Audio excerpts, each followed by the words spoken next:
Good afternoon. My name is Kate Therrien, and I am Sales Manager for the South Region here at Neisch Lawson Fleming. And today we're going to be going over Medicare Advantage, a crash course.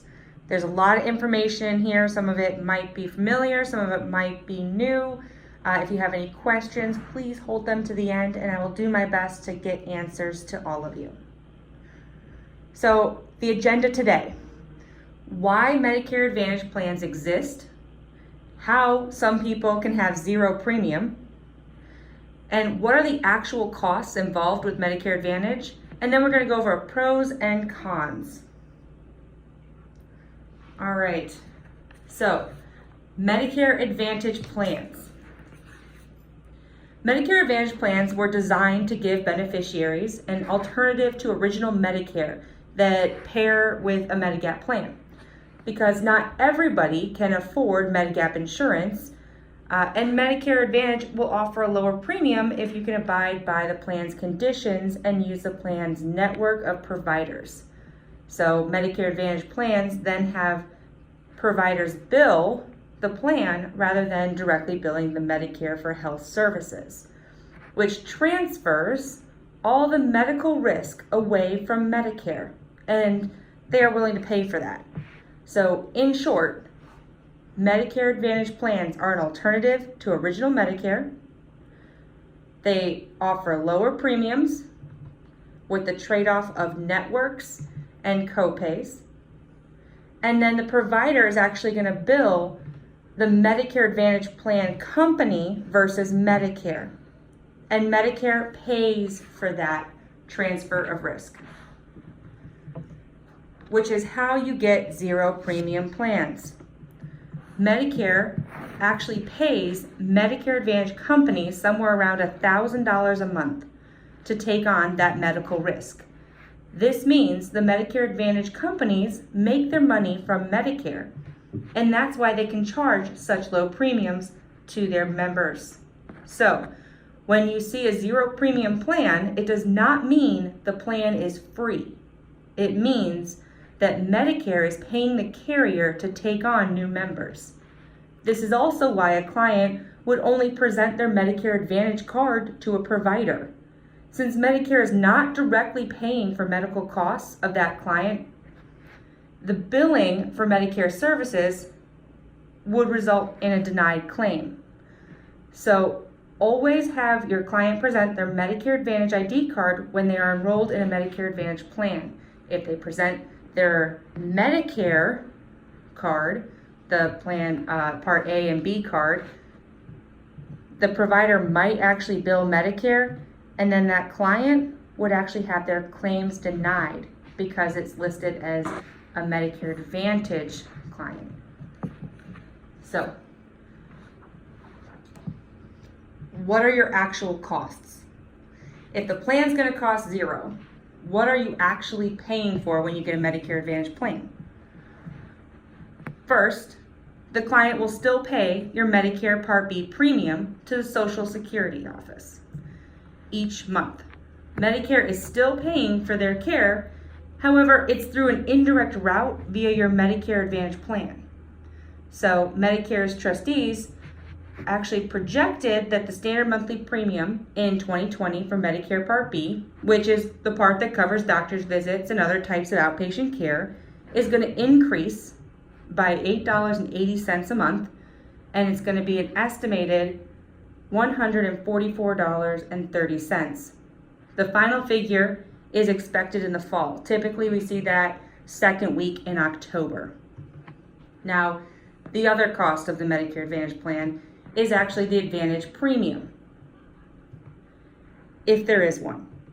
As I mentioned, some plans cost zero, but there are a lot of plans out there with a cost associated for the premium. So that is expected to be paid as well. And then third, clients are responsible for co-pays, deductibles, and co-insurance as they use their plan services. Therefore, the summary of benefits is crucial to provide your clients. That way they know what to expect for services they receive.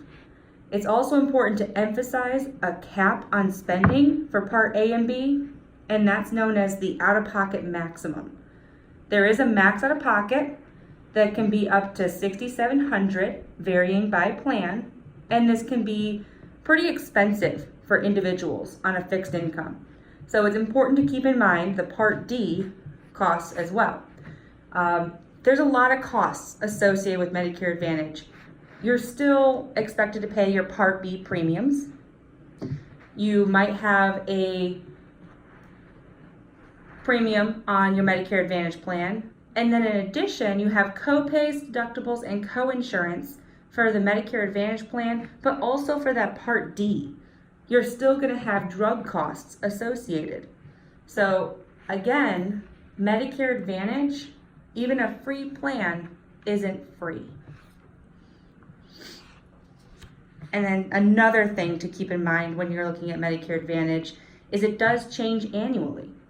Medicare Advantage plans can change and usually do change annually. This means your client will have new co-pays, new co-insurance, and new deductibles every year. This is detailed in the annual notice of change letter, so you and your clients can see what's coming in the upcoming year, and then they can choose another plan if they don't like the changes. This time to switch is called the annual enrollment period and runs from October 15th to December 7th.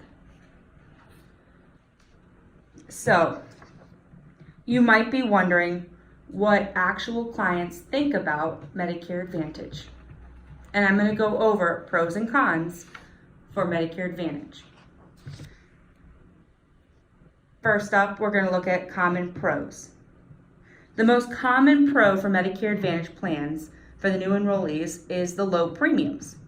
Since the Medicare Advantage is getting paid by Medicare, and some plans can even have a zero premium, clients are willing to work within that network and pay co-insurance for that low cost. It's a significant cost savings over the alternative. They would only be paying for the services when they receive them, and if they're on an already lower or fixed income, paying for a zero premium plan and your Part B premium is a very low upfront cost that can be very attractive. So, number one common pro is low monthly premiums. Another thing clients find attractive is only having one ID card for medical services. Instead of having a Medigap card, a Medicare card, and a prescription drug card, clients would only have to present a single card to providers. So convenience can be a large factor as well.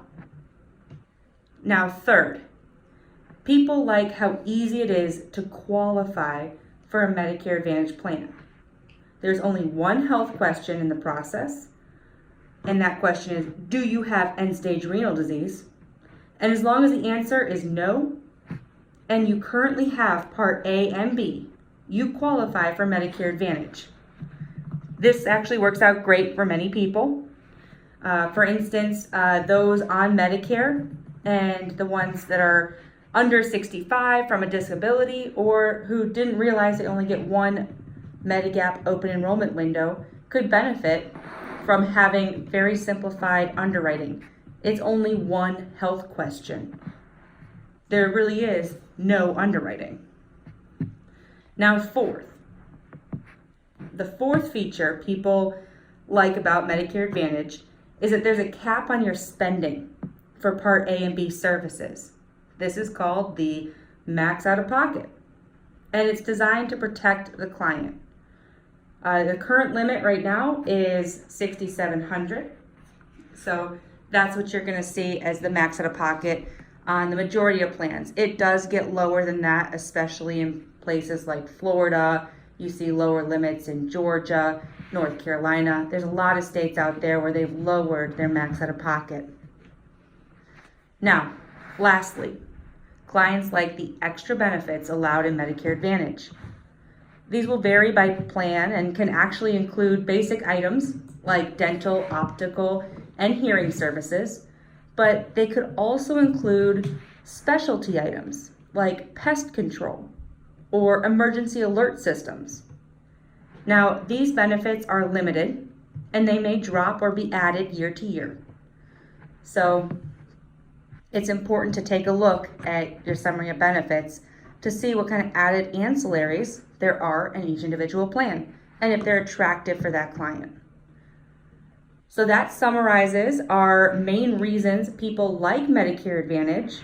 So now let's review some reasons people might not appreciate a Medicare Advantage plan. All right, one of the main cons to a Medicare Advantage plan is back-end spending. Some plans have zero or very low premiums. However, the co-pays and co-insurance can add up with higher utilization. For instance, a client might see a specialist and pay the initial copay, but then receive a separate bill for additional test and lab work. This might cause some concern and even dissuade a client from receiving care. In a good year, a client's cost could be low. However, in a bad year, they might end up paying more than they would if they were on a Medigap plan. The pay-as-you-go model may not be an advantage for everyone all of the time. So that's the number one con. Number two, plans are not standardized like Medigap. There are a lot of variables to look at when comparing Medicare Advantage plans. This makes it difficult to catch everything at all times. So again, you want to make sure you take your time with clients and review the plans in detail. So third, lock-in periods. Generally, when you join a Medicare Advantage plan, you are locked in for a full calendar year, and that happens during the annual enrollment period, October 15th through December 7th. Unless you qualify for a special election period by moving or having low income, you're locked in for a year. This was created to stabilize the market for insurance companies, and it ensures clients to take time to enroll during the election periods versus waiting until you're sick to enroll. So again, it's for stability, but it can be a downfall. Now, the next con would be network restrictions. Some clients get used to having open access. They might have had a Medigap plan and not had to worry about providers. However, in Advantage plans, most have network restrictions and referral requirements. So if you're left with little or no coverage in an outside network, unless you're in an emergency. So if you are traveling and you have the flu, you're not going to get the coverage, but if it were an emergency like a heart attack or an accident, you would have emergency services covered. But there are also other options, like a PPO for the Advantage plans with more flexible networks. But again, they're going to be a little bit higher cost for the client. So that's a pro and a con there. Another concern is actually prior authorization delays. It might actually take a couple of weeks for approvals on diagnostic tests or treatment options for clients. That does not happen with Original Medicare, so it's something to notate for your Advantage clients. They typically don't notice it, but there are prior authorization delays. Now, year-end illness might also cause some issues. For instance, things like cancer can cause a client to hit their max out of pocket rather quickly. So if they were diagnosed in November, they might hit their max out of pocket by December. But in January, everything resets. So a client could actually end up paying their max out of pocket again in a shorter period of time than 12 months. So they might have to pay their max out of pocket at the end of the year and then again first quarter of the next year. That could be a con. Now lastly, clients who want to return to Medigap and have already been on an Advantage plan over a year will have to go through underwriting. In some cases, they might not be able to return to Medigap. Getting inadvertently locked into an Advantage plan is another risk of choosing a Medicare Advantage plan.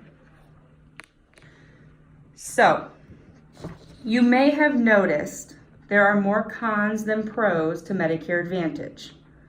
This does not mean Medicare Advantage is no good. It just means that there are more rules to follow when working with a Medicare Advantage plan. While some people view these rules as a bad thing, others have no problem and prefer the opportunity to save money with their health plan. The important thing for you as their agent is to advise them of the rewards, but also the risks. So, how do you advise your clients? It's very simple. Make sure you're asking questions. Ask, what are your goals for your health coverage? Ask, who are your doctors? How often do you see them? Once you've clearly explained the costs and the rules, and you've done the research and confirmed that all their providers are in network, and then you verified the drugs and the cost of their drugs, people can be incredibly happy in a Medicare Advantage plan. In fact, it's the growing market. Over 34% of the market has Medicare Advantage, and it's growing and expected to increase for years because clients are willing to trade off the rules for that cost savings. And if you have any questions, that's when you call Neishloss and Fleming and your appropriate sales manager. They'll know all the plans in the area and be able to get you the details and walk through comparisons and also how to best advise your clients. And if anyone has any questions now, you may do so, or you can give me a call or email me at 412-561-7733, extension 137, and my email is katherrien@neishloss.com.